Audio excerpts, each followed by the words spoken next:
అనుదిన పరిశుద్ధ గ్రంథ పఠనము. ఆదికాండము 19వ అధ్యాయం. ఆ సాయంకాలమందు ఆ ఇద్దరు దేవదూతలు సొదొమ చేరునప్పటికి లోతు సొదొమ గవని యొద్ద కూర్చుండి ఉండెను. లోతు వారిని చూచి వారిని ఎదుర్కొనుటకు లేచి సాష్టాంగ నమస్కారము చేసి, నా ప్రభువులారా, దయచేసి మీ దాసుని ఇంటికి వచ్చి రాత్రి వెళ్ళబుచ్చి కాళ్ళు కడుగుకొనుడి. మీరు పెందలకడ లేచి మీ త్రోవను వెళ్ళవచ్చుననెను. అందుకు వారు, అలాగు కాదు, నడివీధిలో రాత్రి వెళ్ళబుచ్చెదమని చెప్పిరి. అయినను అతడు మిక్కిలి బలవంతము చేసినప్పుడు వారు అతని తట్టు తిరిగి అతని ఇంట ప్రవేశించిరి.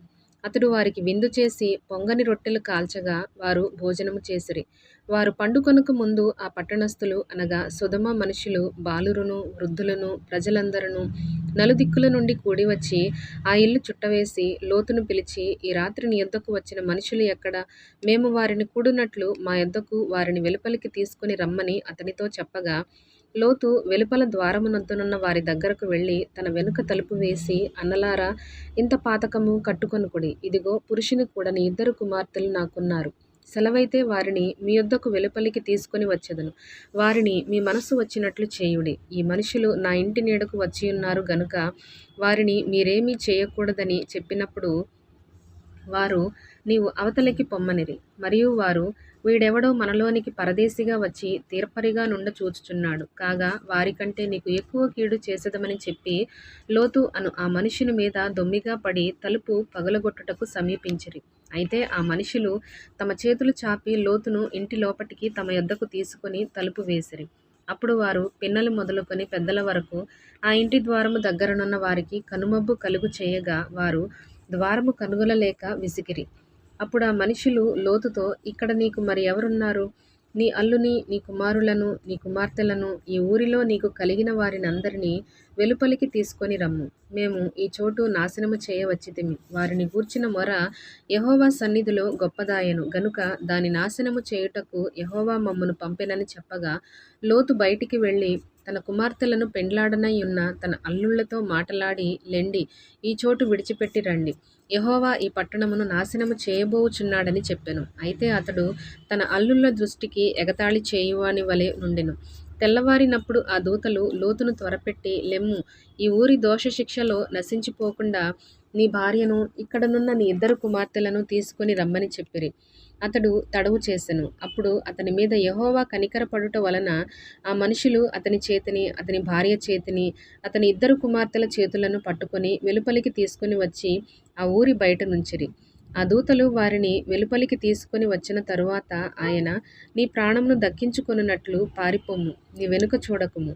ఈ మైదానంలో ఎక్కడనూ నిలువక నీవు నశించిపోకుండా ఆ పర్వతమునకు పారిపొమ్మని చెప్పగా, లోతు, ప్రభువా, అలాగు కాదు. ఇదిగో, నీ కటాక్షము నీ దాసుని మీద వచ్చినది. నా ప్రాణము రక్షించుట వలన నీవు నా ఎడల కనుపరిచిన నీ కృపను ఘనపరచితివి. నేను ఆ పర్వతమునకు తప్పించుకొని పోలేను. ఈ కీడు నాకు సంభవించి చచ్చిపోవుదునేమో. ఇదిగో, పారిపోవుటకు ఈ ఊరు సమీపములో ఉన్నది. అది చిన్నది. నన్నక్కడికి తప్పించుకొని పోనిమ్ము. అది చిన్నది గదా. నేను బ్రతుకుదునని చెప్పినప్పుడు ఆయన, ఇదిగో, నీవు చెప్పిన ఈ ఊరు నాశనము చేయను. ఈ విషయములో నీ మనవి అంగీకరించితిని. నీవు త్వరపడి అక్కడికి తప్పించుకొని పొమ్ము. నీవక్కడ చేరు వరకు నేనేమియూ చేయలేననెను. అందుచేత ఆ ఊరికి సోయరు అను పేరు పెట్టబడెను. లోతు సోయరుకు వచ్చినప్పుడు ఆ దేశమున సూర్యుడు ఉదయించెను. అప్పుడు యెహోవా సొదొమ మీదను గొమొర్రా మీదను యెహోవా యొద్ద నుండి గంధకమును అగ్నిని ఆకాశము నుండి కురిపించి ఆ పట్టణములను, ఆ మైదానమంతటిని, ఆ పట్టణములలో నివసించిన వారినందరినీ, నేల మొలకలను నాశనము చేసెను. అయితే లోతు భార్య అతని వెనుక నుండి తిరిగి చూచి ఉప్పు స్తంభమాయెను. తెల్లవారినప్పుడు అబ్రహాము లేచి తాను యెహోవా సన్నిధిని నిలిచిన చోటికి వచ్చి సొదొమ గొమొర్రాల తట్టును, ఆ మైదానపు ప్రదేశము యావత్తును చూడగా, అదిగో, ఆ ప్రదేశపు పొగ ఆవము పొగవలె లేచుచుండెను. దేవుడు ఆ మైదానపు పట్టణములను పాడు చేసినప్పుడు దేవుడు అబ్రహామును జ్ఞాపకము చేసుకొని లోతు కాపురమున్న పట్టణములను నాశనము చేసినప్పుడు ఆ నాశనము మధ్యన లోతు నశించకుండా అతని తప్పించెను. లోతు సోయరులో నివసించుటకు భయపడి తన ఇద్దరు కుమార్తెలతో కూడా సోయరు నుండి పోయి ఆ పర్వతమందు నివసించెను. అతడును అతని ఇద్దరు కుమార్తెలను ఒక గుహలో నివసించిరి. అట్లుండగా అక్క తన చెల్లెలితో, మన తండ్రి ముసలివాడు, సర్వలోక మర్యాద చొప్పున మనతో పోవుటకు లోకములో ఏ పురుషుడునూ లేడు. మన తండ్రికి ద్రాక్షారసము త్రాగించి అతనితో శయనించి మన తండ్రి వలన సంతానము కలుగజేసుకొందము రమ్మని చెప్పెను. ఆ రాత్రి వారు తమ తండ్రికి ద్రాక్షారసము త్రాగించిన తరువాత అతని పెద్ద కుమార్తె లోపలికి వెళ్ళి తన తండ్రితో శయనించెను. కానీ ఆమె ఎప్పుడు శయనించెనో ఎప్పుడు లేచిపోయెనో అతనికి తెలియలేదు. మరునాడు అక్క తన చెల్లెలిని చూచి, నిన్నటి రాత్రి నా తండ్రితో నేను శయనించితిని. ఈ రాత్రి అతనికి ద్రాక్షారసము త్రాగించిన తరువాత నీవు లోపలికి వెళ్ళి అతనితో శయనించుము. అలాగున మన తండ్రి వలన సంతానము కలుగజేసుకొందుమని చెప్పెను.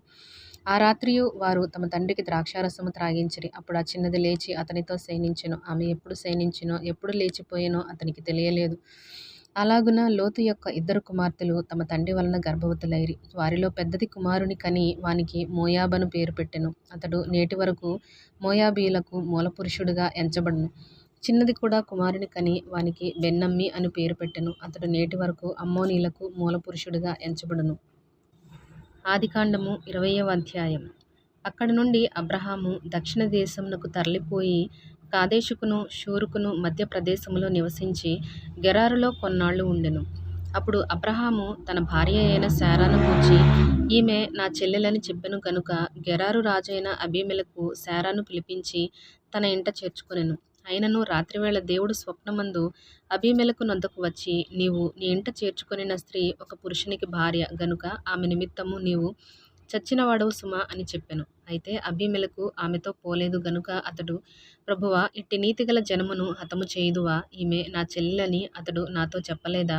మరియు ఆమె కూడా అతడు నా అన్న అనెను. నేను చేతులతో ఏ దోషము చేయక యథార్థ హృదయముతో ఈ పని చేసితినెను.